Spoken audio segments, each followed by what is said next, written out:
Токму така, фестивалот е на прагот, се случува утре. Така. Веќе ме најавивте, ви благодарам за најавата и се надеваме на успешна и квалитетна реализација на Така. истиот фестивал.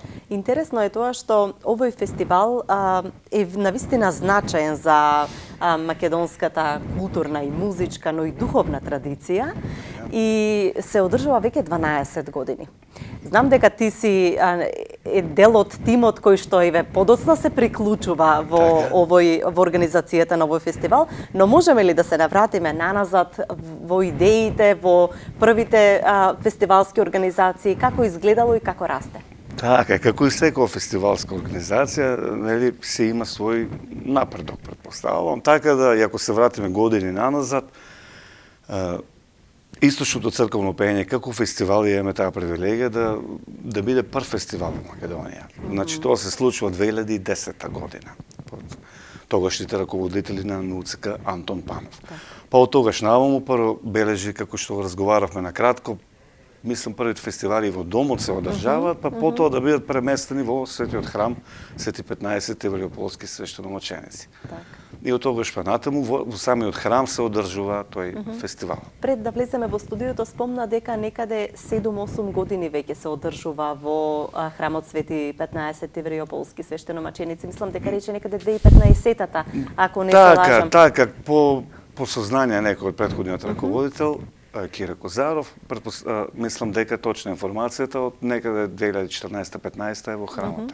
Иако своја акустика има и Центарот за културата, претпоставувам дека најсоодветното место за овој фестивал е токму црковниот простор. Токму така, да, неспоредливо, самиот амбиент, самото чувство таму кога се наоѓаш и самата интерпретација кога се слушна на хоровите, веќе е друга приказна и самите дела се зборуваат сами за себе. Тоа што го гледаме и што го слушаме.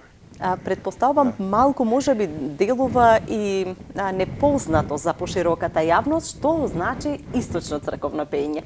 Постои ли начин да им објасниме некако поедноставно? Сигурно, како не, ето да си тргнеме, нели, по секој си има свое видување на работите, на случувањата, така да и имаме ние напишано нешто во врска со тоа, сите ние како луѓе, нели, на еден начин го прославуваме Бога, така. И сега ние имаме одредени, нели, произнесуваме некои наши ставови, бараме нешто од Бога, нели, да ни даде. На еден начин се раскажуваме, бараме и сега тоа се чувства од секој човек што излегува преку Бога. И едно од тие начини, едно од тие фрази, да кажам, е и пеењето, источното пеење. Значи, кога се пее, тоа се пее за нешто се доставува до Бога, молитви и мислам тоа е една дефиниција кажана за источното црковно пеење, дека е насочено кон богообраќање кон Бога.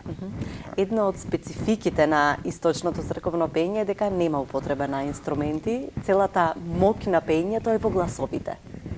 Точно, ако се земе сега, нели, моменталната, така е, само гласовната интерпретација и затоа и го прави посебно византиското источното црковно пеење.